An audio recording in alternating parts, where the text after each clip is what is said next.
One of the highlights at each and every APA conference is the new research that comes through the poster sessions. Now, at this year's conference, there are no fewer than 500 posters. That would take us a little time to get around, but we were fortunate enough to go to a press briefing on what's new in mental health. Hi, I'm Dr. Jeff Borenstein, and I'm the president of the Brain and Behavior Research Foundation. I also serve as the editor of Psychiatric News and the chair of the Council on Communication of the APA.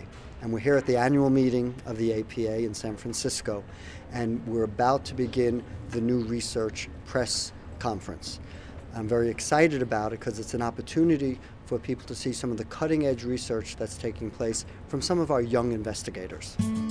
Today we'll hear from 8 extraordinary professionals on topics ranging from cyberbullying and its effects on teen suicide to anxiety therapy delivered via email and potential new uses for existing medications. In my research is keeping up with the Kardashians, keeping you down. I looked at reality television and its effects on mental health.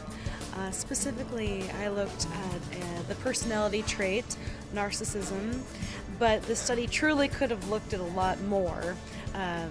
It's an area that I believe deserves great attention because reality television, while it seeks to portray reality, I would argue, and I think many others would, that it simply serves as a showcase for really bad behavior, particularly narcissism.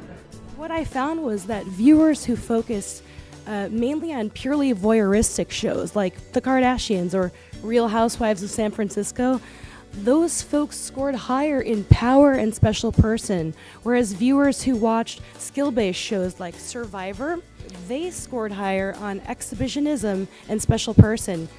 I was really concerned about my sister's generation, the millennials, the folks who are in their teens and 20s, watching all of this reality television. So I feel really passionate about this project, and I believe that it's accomplished what I wanted, and that's to provoke dialogue. We conducted this study to figure out if providers in the VA treat patients with schizophrenia any differently than those who do not have schizophrenia.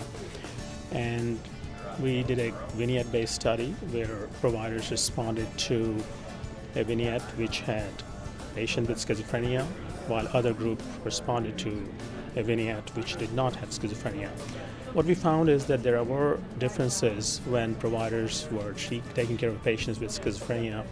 They would expect less from those patients who have schizophrenia in terms of their ability to adhere to the treatment instructions, their ability to make decisions, function in life in general.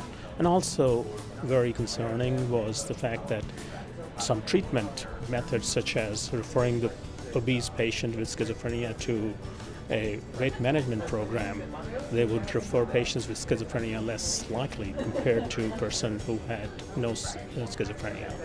So these were our findings, and we are really looking at developing some interventions to try and decrease this disparity in care. It's very important to engage young researchers because that's the future. And when we bring somebody into our field as a young researcher, we now have brought somebody in who's going to do research for the next 30 or 40 years and develop new treatments, new approaches as to how to help people who have psychiatric conditions.